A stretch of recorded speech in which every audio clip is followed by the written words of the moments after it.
Aga jing lekai DFV Pokal round of 16 ka Freiburg kalala ban pelim ya ka Sandhausen da ar lanot bat ya gini ki argol la yo ban tep da ulin hat ha minute ba prap nyo ba du Petersen ha minute ba khandai pel plus san. Aga wipat ka jing lekai ka Frankfurt kalala ban pelim da sau la ka ar Persia ya ka Darmstadt.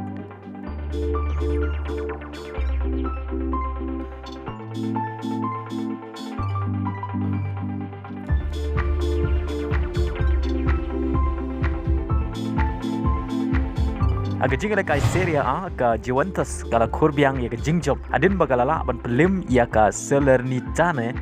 da lai lanot bat ya kini gilai gol la yo ban tep argol da u Lehovic bat shigol la yo ban tep da u Kostic leng bag na Jingjob ka Juventus kala yo ban kur lai point na ga jing lekai sa ka wipat ka jing lekai ka Monza kala khat da mar argol Persia ya ka Sampdoria.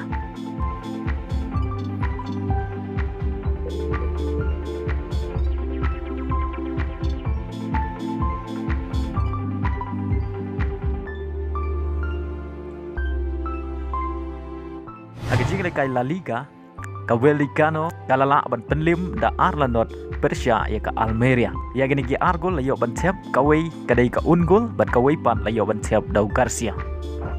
Aga jing lekai FA Cup ka Grimsby Town kalala ban penlim da Lai Lanot Persia ya ka Luton Town. Ka Fleetwood kalala ban penlim da Lanot Persia ya ka Sheffield. Bondi kalala ban pelim da ar lagaway Persia ya ka Ipswich Town. Ka Sheffield United kalala ban pelim lai lagaway Persia ya ka Wrexham. Aga jing lekai Indian Super League ka Kerala Blaster Persia ya ka Chennaiyin. Aba pai sya ka jing lekai ka Chennaiyin kalayo ban penki jar nengkong tang ha ka minit ka ba ar lengba UL Khayani. Henry haga minit ka ba live pelpra ka Kerala Blaster kalayo ban siukuliang ya ka Shigul jong ka Chennaiyin lengba uluna bat haga kelamit kata haga minit ka ban riu peusau ka Kerala Blaster kalayo biang ban thep ya ka Gulpentam lengba u Rahul ya ka bol lairap penbu dau luna lengba gini ki argol ka Kerala Blaster kalala ban pelim ya ka Chennaiyin bat ban khur live point na ka ni jing lekai bat kumju ro ka Kerala Blaster kadang don jingkermen ban yo rung sya ka playoff. Aga jing lekai semi final benengkong jong ka klub World Cup hapring ka Flamengo ka badai ka klub na Brazil Persia ya ka klub na Saudi Arabia ka Al Hilal.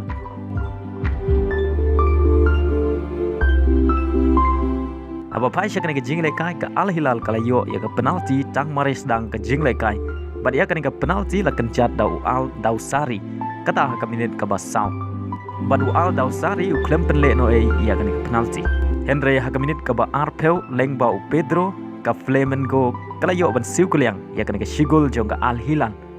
bat shwa ban kot ka kela step ka Al Hilal kalayo biang ya ka penalti kata haga minit ka ba sau pusan plus kenda ya ka bol saisen la kenjat dau Dausari bat kumjuru lengba ka jingerap jong ka VAR ka Flamengo ka haban ya lekai tang si peungut hadin ba u Gerson ulayo priang ya ka red card. Haga kelamit kata haga minit bah nyau peu ka Al Hilal kala yo biang ban tep ya ka gol balai lengba Wito bat ya ka bol lairapen bu dau Al Dausari bat shwa ban kot ka jing lekai kata haga minit ba khandai peu plus iway u Pedro la yo biang ban tep ya ka gol ka ba ar nak menta ka Flamengo bat hadu bokot ka ni ka jing lekai ka Al Hilal kala la ban pelim ya ka Flamengo dalai la ka ar bat lengba ka ni ka jing job ka Al Hilal kala yo ban ro ka final jong ka Club World Cup aga sin benengkong bat kadai ka klub ka baar na Saudi Arabia bat ka klub balai na Asia banyorong siya ka final jong ka FIFA Club World Cup.